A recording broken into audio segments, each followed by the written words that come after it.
Capítulo 20. En efecto, era preciso escatimar mucho el agua. Lo que teníamos no podía durar más de 3 días. Lo reconocí por la noche, a la hora de cenar, y la expectativa era muy triste, pues no había esperanza de encontrar manantial alguno en aquellos terrenos de la época de transición. Durante todo el día siguiente, la galería desplegó delante de nosotros sus interminables arcadas. Andábamos sin decir una palabra. El mutismo de Hans se nos había pegado. El camino no subía, al menos de una manera sensible, y hasta algunas veces parecía que andábamos cuesta abajo. Pero esta tendencia del camino no podía tranquilizar a mi tío, porque era poco pronunciada. Y además, la naturaleza de las capas no se modificaba, y el período de transición se acentuaba incesantemente. La luz eléctrica hacía centellear espléndidamente los esquistos, las calizas y los antiguos asperones rojos de las paredes. Hubiérase podido creer que nos hallábamos en una zanja abierta en medio del Devonshire, a que daban su nombre los terrenos de esta clase. Muestras de magníficos mármoles tapizaban las paredes, presentándose algunos de color de ágata con un matiz ceniciento, surcados de venas blancas caprichosamente ramificadas, y otros de color encarnado o amarillos con manchas rojizas. Más adelante aparecieron jaspes de colores sombríos que hacían resaltar los más vivos matices de la caliza. Aquellos mármoles ofrecían en su mayor parte huellas de animales primitivos.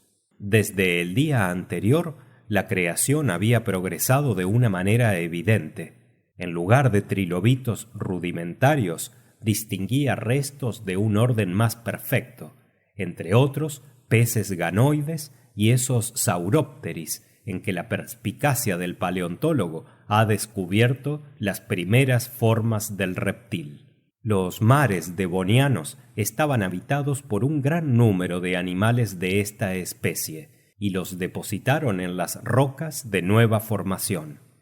Era evidente que nos encaramábamos por la escala de la vida animal, de que ocupa el hombre el último peldaño.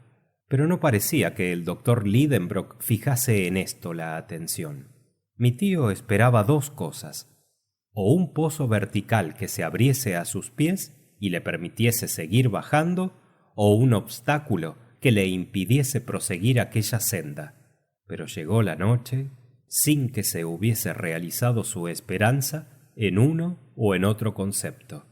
El viernes, después de una noche en que empezó a atormentarme la sed, nos hundimos de nuevo en las revueltas de la galería. Después de 10 horas de marcha, noté que en las paredes disminuía considerablemente la reverberación de nuestras lámparas. El mármol, el esquisto, la caliza y el asperón cedían su puesto a un revestimiento sombrío y mate. Llegamos a un punto en que el túnel se hacía muy angosto, y yo me apoyé con la mano en su pared izquierda. Cuando la aparté, estaba enteramente negra. Miré con más atención. Estábamos en una mina de carbón de piedra. —¡Una mina de carbón! —exclamé. —Una mina sin mineros —respondió mi tío. —¿Quién sabe? —¡Lo sé yo! —replicó el profesor con cierto desenfado.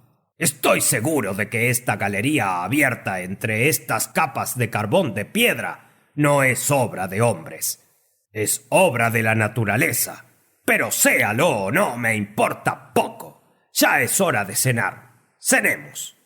Hans preparó algunos alimentos. Yo cené muy poco y bebí la escasa cantidad de agua que me tocaba. La calabaza del guía, llena solamente hasta la mitad, era lo único que quedaba para apagar la sed de 3 hombres. Después de cenar, mis 2 compañeros se echaron envueltos en sus mantas y hallaron en el sueño un remedio a sus fatigas. Yo no pude cerrar los ojos en toda la noche. El sábado, a las 6, proseguíamos nuestra peregrinación subterránea.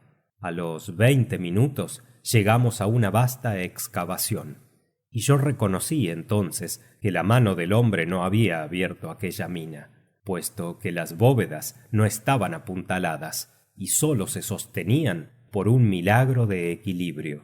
Aquella especie de caverna no tenía de ancho menos de 100 pies, ni de elevación menos de 150.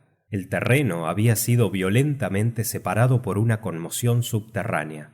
Cediendo a algún empuje poderoso, se había dislocado, y quedó aquella espaciosa evacuación en que penetraban por vez primera algunos habitantes de la tierra. En aquellas sombrías paredes estaba escrita toda la historia del período huyero, cuyas diversas fases podía fácilmente seguir un geólogo. Los lechos de carbón estaban separados por estratificaciones de asperón o de arcilla compacta y como aplastados por las capas superiores. En aquella edad del mundo que precedió a la época secundaria, la tierra se cubrió de inmensas vegetaciones debidas a la doble acción de un calor tropical y de una humedad persistente. Una atmósfera de vapores envolvía el globo por todas partes, privándole de los rayos del sol. Sostúvose, por lo mismo, que no procedía del sol la elevación de las temperaturas. A la sazón, el astro del día no estaba tal vez en disposición aún de desempeñar su brillante papel. Los climas no existían aún, y en la superficie entera del globo predominaba un calor tórrido que era igual en el ecuador y en los polos. ¿De dónde procedía? Del interior del globo. A pesar de las teorías del profesor Lidenbrock, un fuego violento se hallaba latente en las entrañas del esferoide, haciéndose sentir su acción hasta en las últimas capas de la corteza terrestre. Las plantas, privadas de los benéficos efluvios del sol, no daban flores ni perfumes, pero sus raíces tomaban una vida fuerte en los terrenos ardientes de los primeros días. Había pocos árboles, pero abundaban las plantas herbáceas, inmensos céspedes, brezos, licópodos, sigilarias, asterofilitas, familias actualmente raras, cuyas especies se contaban entonces por millares. A esta exuberante vegetación debe la hulla precisamente su origen. La corteza aún elástica del globo cedió a los movimientos de la masa líquida que cubría, produciéndose numerosas grietas y hendiduras. Las plantas, arrastradas debajo de las aguas, formaron poco a poco acumulaciones considerables. Entonces intervino la acción de la química natural. En el fondo de los mares, los detritus vegetales se convirtieron primero en turba y después, gracias a la influencia de los gases y bajo el fuego de la fermentación, sufrieron una mineralización completa.